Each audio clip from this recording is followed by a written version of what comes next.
नमस्कार दोस्तों, मैं एस्ट्रोलॉजर सचिन स्वागत और अभिनंदन करता हूं अपने सभी प्रिय दर्शकों का।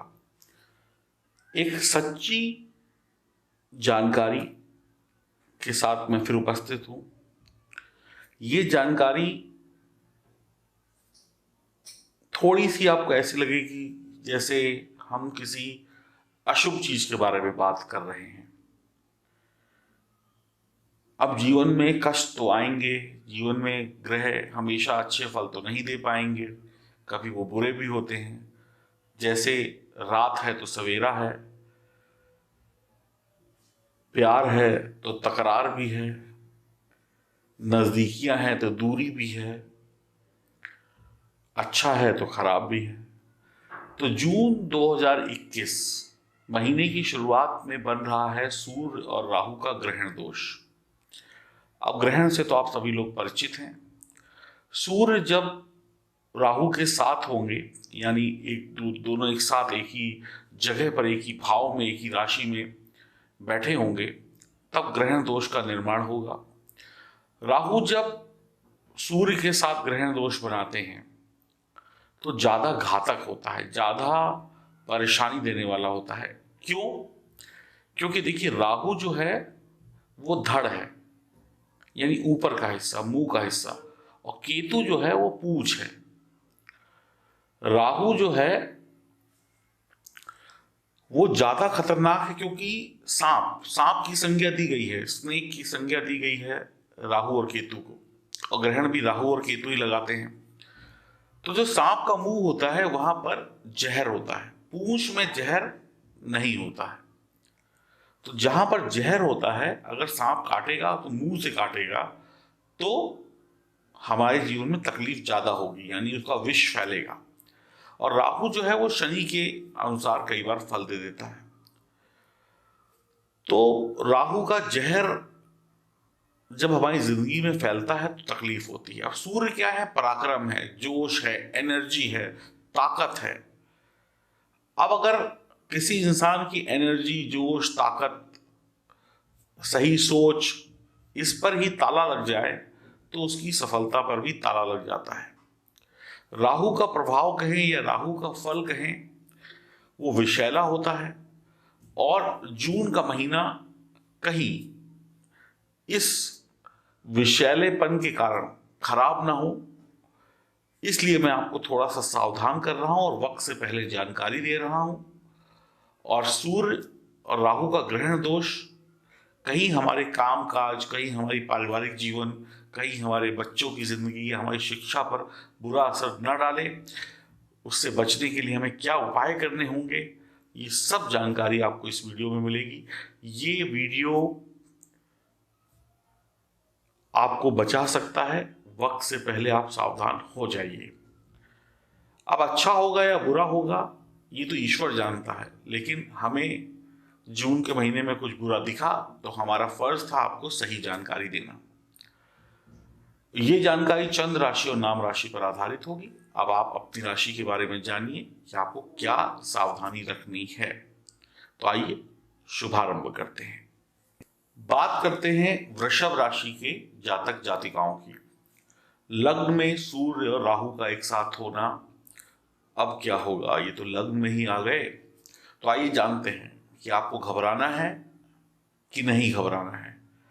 तो आपको बहुत ज्यादा घबराने की आवश्यकता नहीं है, बस थोड़ी सी सावधानी और वीडियो में जो उपाय बताऊंगा उसको करने की आवश्यकता होगी। आप कभी रोगी होंगे तो कभी निरोगी होंगे, कभी सेहत अच्छी तो कभी सेहत खराब। ये आपके लिए थोड़ी परेशानी का कारण होगा।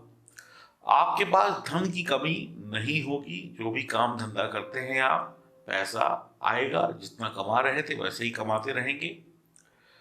जरूरत से अधिक चालाक हो जाएंगे आप, दूसरों से अपना काम निकलवाने वाले महिला पुरुष हो जाएंगे आप, यानी कि खुद करें आराम और दूसरों से निकलवाएं काम। तो ये अच्छी बात नहीं है, यही बुराई होगी। आपका दिमाग जरूरत से अधिक चालाक होगा, काम शुरू करने से पहले बाधाएं आएंगी, लेकिन जब बाधाएं आएंगी तो आप मेहनत कम, जुगाड़ ज्यादा करेंगे, जुगाड़ लगाकर काम कर लेंगे।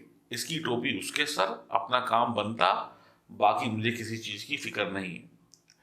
तो बाधाएं आएंगी, लेकिन आप जुगाड़ से काम करेंगे। आपके अंदर बहुत कुछ पाने का लालच आ जाएगा इस समय में।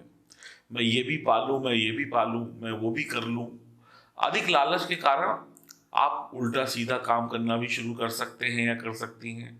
आप दूसरों को धन पर आप दूसरों के धन पर ऐश करने की सोच सकते हैं, यानी कि पैसा किसी और का, गाड़ी किसी और की, मौज हम कर लें, यानी कि सामने वाले को थोड़ा पागल बना सकते हैं या उसके सीधेपन का फायदा उठा सकते हैं। अब कुछ लोगों के अंदर जुनून भी होगा कि मुझे तो भाई ये पाकर रहना है। अब इस जुनून को अगर सही तरीके से निभाया तो ठीक है, और जुनून में कहीं अंधे हो गए तो फिर गलत रास्ता, गलत संगति बर्बाद कर देगी आपको। आप सीधे रास्ते को छोड़कर कोई नया रास्ता चुन सकते हैं। शरीर के ऊपरी हिस्से में तकलीफें बढ़ सकती हैं। विवाहित लोगों को जीवन में परेशानियों का सामना करना पड़ सकता है, समस्याएं आ सकती हैं। सप्तम भाव में केतु का होना वैवाहिक जीवन और व्यापार में, खासकर साझेदारी के व्यापार में कुछ ना कुछ तकलीफें देगा। तो ये कुछ ना कुछ तकलीफों को बढ़ाइएगा नहीं, निपटाने की कोशिश करिएगा। बच्चों का मन पढ़ाई लिखाई में लगेगा, लेकिन कम लगेगा। माँ बाप की डांट सुनने के बाद या प्रेशर पड़ने पर ही वो पढ़ाई करेंगे, अपने मन से नहीं करेंगे। अच्छे बुरे की पहचान आपको कम होगी या बिल्कुल नहीं होगी। गलतियों के कारण समाज में या अपनों की नजरों में आपका सम्मान जो है नीचे हो सकता है, या आप किसी की नजरों में गिर सकते हैं, या आपका कोई ऐसी गलती पकड़ी जाए, या आप कोई ऐसा काम कर रहे थे जिसका पता आपके प्रिय को लग जाए, यानी कि आपके प्रियतम को लग जाए, यानी जिससे आप मोहब्बत करते हैं उसको लग जाए, तो कहे अरे तुम इतना नीच काम, या तुम इतना नीचे गिरकर कैसे काम कर सकते हो या कर सकती हो। क्योंकि आपके अंदर जुनून होगा, आपके अंदर पाने की इच्छा होगी, लालच होगा, और जरूरत से अधिक कोई भी चीज जब हो जाती है तो वो हानिकारक होती है। तो जरूरत से अधिक जुनून, जरूरत से अधिक दिमाग का तेज होना भी घातक सिद्ध हो जाता है कभी कभी। तो बहुत ज्यादा खराब नहीं है, खराब अगर होगा तो आप खुद करेंगे, तो इसलिए संभलना होगा। आपके अंदर तानाशाही आ सकती है। तानाशाही का मतलब समझते हैं? तुम ये करो, तुम वो करो, तुम ऐसे करोगे, तुम वैसे करोगे, तुम खड़े हो जाओ, तुम बैठ जाओ, तुम ये ले आओ, तुम वो ले आओ, हम टीवी देख रहे हैं, हमारे लिए जूस ले आओ, हमारे लिए पानी ले आओ, तुमने ये कैसे गलत कर दिया, तुमको ये सजा मिलेगी, तुम उठक बैठक लगाओ, XYZ। आप तानाशाह होंगे, अपना आदेश चलाएंगे, अपने हुक्म चलाएंगे। अब भाई जो आपके नीचे है, जाहिर सी बात है उसको आपकी बात माननी पड़ेगी। और आपको भी पता है तानाशाह लोगों को पीठ पीछे लोग गालियां ही देते हैं। तो ये आपके लिए तकलीफ का कारण हो सकता है, इससे रिश्ते भी खराब हो सकते हैं। तो तानाशाही जैसी प्रवृत्ति परेशानी पैदा करेगी। उग्र व क्रोधी स्वभाव परेशानियां पैदा करेगा। आंखों की बीमारियां तकलीफ दे सकती हैं। विवाह में देरी हो सकती है। स्त्री की सेहत में परेशानी आ सकती है। स्वभाव आपका बिगड़ सकता है, या फिर स्वयं के शरीर में रोग बढ़ जाए, ऐसा भी संभव है। शरीर में गंजापन यानी बालों का झड़ना की शिकायत हो सकती है। स्वभाव में क्रोध और धैर्यहीनता, घमंड, धर्महीनता यानी ईश्वर से विमुख हो जाना, नास्तिक हो जाना बर्बादी के द्वार खोल देगा। अगर आप उपाय नहीं करेंगे या अपने आप को संभाल कर नहीं रखेंगे तो फिर तकलीफें आएंगी। वक्त खराब नहीं है, आप ही खराब करेंगे। शारीरिक ऊर्जा में कमी, जीवन का सुख खराब होना। कहते हैं ना कि चाय पीने जा रहे थे और बीच में मक्खी पड़ गई, ऐसा भी हो सकता है। पिता के भाग्य पर असर होगा। रिश्तों में गिरावट या तनाव हो सकता है। भाग्य धीमा धीमा करके या विलंब से आपको फल दे।